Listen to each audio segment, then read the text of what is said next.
Okay, so let's talk about Satan as it is written. Revelation 12:3. And there appeared another wonder in heaven, and behold, a great red dragon, having 7 heads and 10 horns, and 7 crowns upon his heads. So from this we see that we have a red dragon, and he has 7 heads, and he also has 10 horns. But first we're going to dissect this, beginning with the red dragon. Alright, now as we skip over to chapter 20 verse 2. And he laid hold on the dragon, that old serpent, which is the devil and Satan, and bound him 1,000 years. That's a day. So from this we see that this dragon has multiple other names or titles, if you will. We have Satan, the devil, and he's known as the serpent. Now this is the same serpent that we see in Genesis 3, where people think is literally a snake talking to a woman, but this is a trait of Satan, or the dragon. Now let's swing over to Isaiah 27 from the top. It says, in that day the Lord with his sore and great and strong sword shall punish Leviathan, that's Leviathan, the piercing serpent, even Leviathan, that crooked serpent, and he shall slay the dragon that is in the sea. So we see here that this serpent, the same one we just read about in Revelation, is also known by the name Leviathan, and is given a location as well, the sea. Now we previously dealt with the sea before in another video, but I'll go over it real quick. We're going to go back to Revelation 17 and 15. It says, and he said unto me, the waters which you saw, where the horse sits, are peoples, multitudes, nations, and tongues. So this sea, if you will, is a sea basically of people of different sizes. Okay, that's one thing that we shouldn't forget, because we don't want to be thinking this is magic like a lot of people do, and then they lose all credibility in the book because they have zero understanding. Okay, now let's swing over to the book of Job. We're going to go to chapter 1 verse 7. Okay, and the Lord said unto Satan, from whence come you? Then Satan answered the Lord and said, from going to and fro in the earth, and from walking up and down in it. So we're going to see like what is he doing, just going for a stroll? Like, what is the context of this? Okay, we're going to see that right here. A lot of this is in Revelation. Okay, we're going to go to 12 and 9 of Revelation.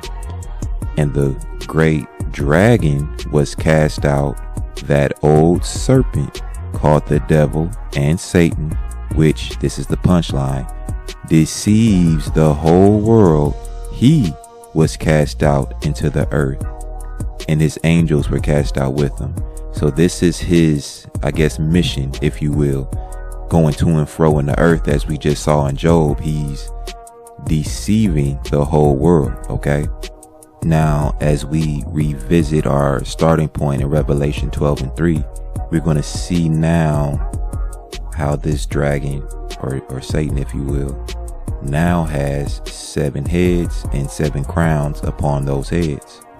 Now I'm going to reference my 3 Beasts 1.5 video that has this information in detail. Also the 3B series, but Daniel 5, starting at the top, we have 2 kings, Nebuchadnezzar and his son as a king, Belshazzar. That's 2. 11 and 2 of Daniel. We have there's 4 kings of Persia, bringing us up to 6. And then in verse 3 of that same chapter, we have the final king of the Greeks, which brings us to 7. This is how those 7 heads have 7 crowns, because they are 7 kings, and we all know that kings wear crowns.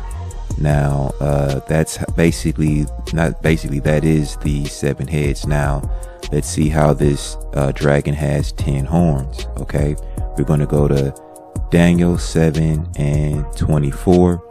It says, and the 10 horns out of this kingdom, this is one kingdom, it's not a plethora of kingdoms. It's not 10 separate kingdoms like most people will explain away.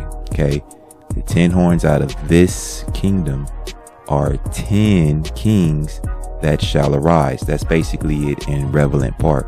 So we have 10 kings out of a kingdom. If it was 10 kingdoms, then it wouldn't be 4 beasts. It would be 13. It would be 13 beasts. So that's a contradiction, but I digress. But you see here that it's 10 kings out of the 4th kingdom. And these 4 kingdoms have the mind of Satan. That's the point of this. This is how the dragon, or Satan, who's walking up and down in the earth, he's not just going for a stroll. He's working. He's trying to deceive people. He's deceiving nations. These are the 4 nations that Daniel sees Satan deceiving, if you will, in his prophecies. Now, it's not just restricted to these 4. I want to let you know that it's not just these 4. These are just the 4 that Daniel is prophesying about. There are more. For example, we have right here in Malachi 1 and 3, it says, "And I hated Esau, and laid his mountains and his heritage waste for the dragons of the wilderness." Now, wilderness, I believe, is in the Hebrew is midbar. It means desert. Okay, if you knew where the land of Edom was, it was in the desert southeast of Israel. Okay, now we're going to go to 2nd Esdras 15 and 29, and that says, "Where the nations of the dragons of Arabia." Okay, now we have another set of dragons right here. Is where we get the term Saudi Arabia from, okay, because the 2 lands bordered each other. Now we're going to go to Ezekiel 29 and 3. It says, "Speak and say, thus says the Lord God, behold, I am against you, Pharaoh king of Egypt, the great dragon that lies in the midst of his rivers, which has said, my river is mine own, and I have made it for myself." Okay, so right here we see that Pharaoh is considered a dragon. He's in his rivers. What is rivers? Water. What is water? Peoples, nations. In this case, it's the nation of Egypt. Okay, it all connects.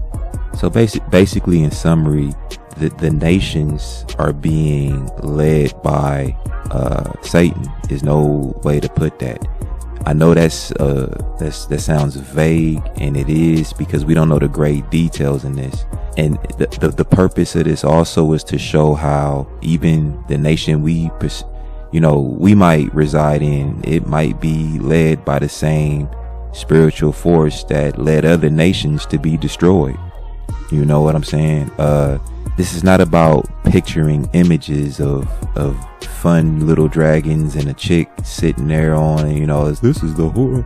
No, these are all nations. You have to have the precepts to get understanding. If you don't, you're going to sit here looking foolish, thinking, oh, this is a fairy tale book. This is warning, is using parables to explain situations to get its point across. That's how it works. I don't know how that's so far-fetched, but it's not about images of dragons and beasts and this and that. Where it tells you it's a nation, you have to take that and accept that and not tussle against that. But that's all I have on this quick in and out Satan video as it is written, and I'm out.